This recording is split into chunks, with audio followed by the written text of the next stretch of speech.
Seu direito.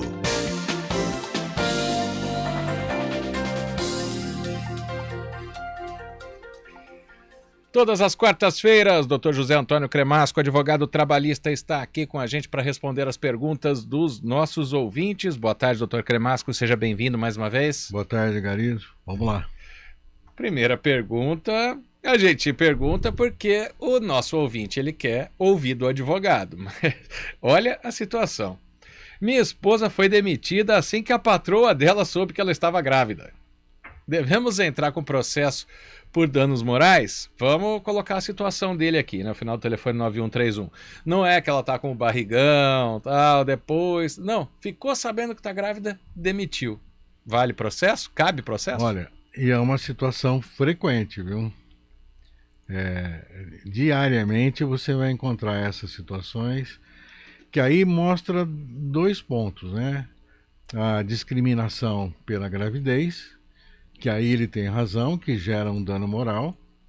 E o segundo, que é muito importante, é que a gravidez ela gera uma garantia de emprego enquanto durar a gravidez, até 5 meses após o nascimento da criança.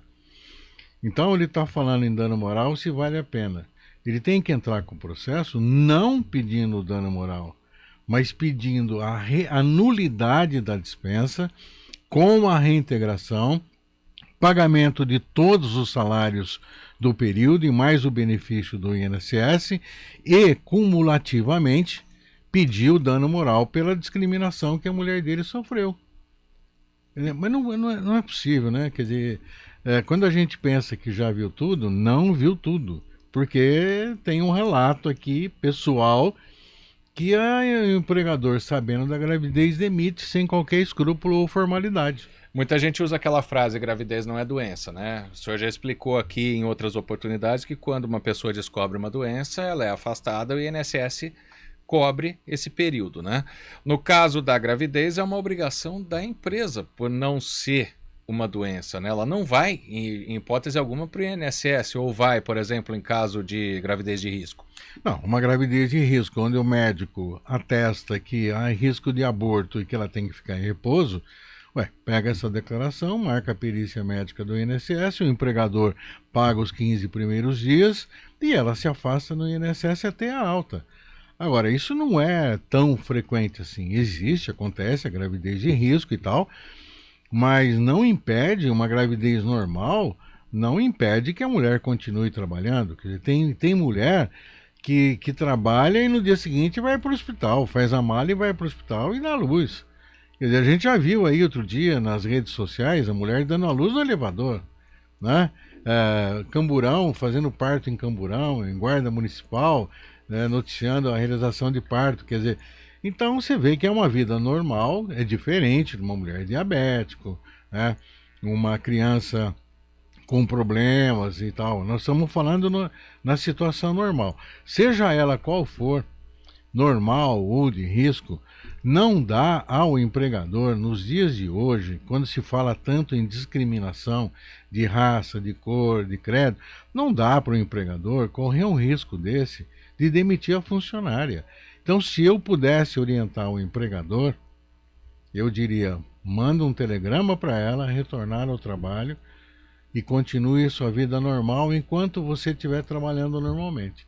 Se cai a produção, se não consegue trabalhar, ajuda essa funcionária, cumpra o seu papel social de empregador, encaminhando para o INSS, para obter o afastamento. Dr. Cremasco, e, por exemplo, né, vamos até voltar à pergunta dele. Quando a patroa, o patrão descobriu que ela estava grávida, existe algum período de gravidez pela lei que pode atenuar? Já que, porque, claro, a pessoa que está grávida há 4 semanas é diferente da pessoa que está grávida há 30 semanas, né? Existe isso, assim que atestou que está grávida. No caso, o patrão demitiu, né? Uhum. Mas tem algum período específico para isso ou não? Não, a situação é tão bem tratada pela lei que o empregador não pode sequer exigir um exame de comprovação de gravidez. Porque tinha, algum tempo atrás, as empresas só pegavam mulheres não férteis, né? Então, a lei proíbe que você faça um teste de gravidez. A extensão da sua pergunta se justifica dizendo que, ainda que no contrato de experiência, a mulher que engravida tem essa garantia de emprego, ainda que seja no contrato de experiência. Olha. Então não tem carência, quer dizer, demitiu. Isso já se discutiu muito na justiça. A grávida era demitida, o empregador justificava, mas eu não tinha conhecimento. Nem a grávida tinha conhecimento do estado de gravidez. Essa tese foi sustentada há muitos anos na Justiça do Trabalho e caiu por terra. O desconhecimento da gravidez pelo empregador não afasta o direito. Porque tem mulher que está grávida e não sabe. Desde que haja comprovação. Sim, comprovou que está grávida. Foi demitida. Passaram 60 dias.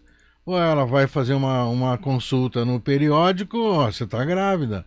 Ela tem direito, mesmo ela não sabendo, mesmo o empregador não sabendo, o direito não é afastado, ela tem garantia da estabilidade. Agora vamos pegar um outro caso, doutor, hipotético, obviamente, tá? Se uma mulher inventa uma gravidez para manter o emprego e aí sai um exame que ela não está grávida. Ela pode alegar que abortou, por exemplo, né? Aborto espontâneo. E aí, nesse caso, como é que faz? Se a funcionária mentir dizendo que está grávida... Justa causa. Justa causa. Justa causa. Quebrou de uma vez por todas a relação de confiança, né? Uma empregada, por exemplo, que leva um exame de gravidez falso ou um exame de gravidez de uma outra colega, você sabe que é possível, né? Você dá outro nome de alguém que está grávida, vai aparecer lá Pregnosticon, exame de gravidez, e aí o empregador descobre que aquilo é falso. É justa causa, não tem nem o que conversar, tem que ser rigoroso com isso, a não ser que o empregador tenha alguma coisa especial por aquela empregada, mas em circunstâncias normais é justa causa. Agora vamos mudar um pouquinho o lado aqui da discussão, ou outro tipo de trabalho. Diz aqui nosso ouvinte, final do telefone 0920, a pergunta dele, né? Se o vigilante que trabalha armado, ele tem direito à aposentadoria especial? Ainda é discutível. Existe um projeto que está para ser aprovado assegurando essa garantia ao vigilante. O que ele tem que fazer, se ele trabalha armado, ele tem direito de pleitear isso.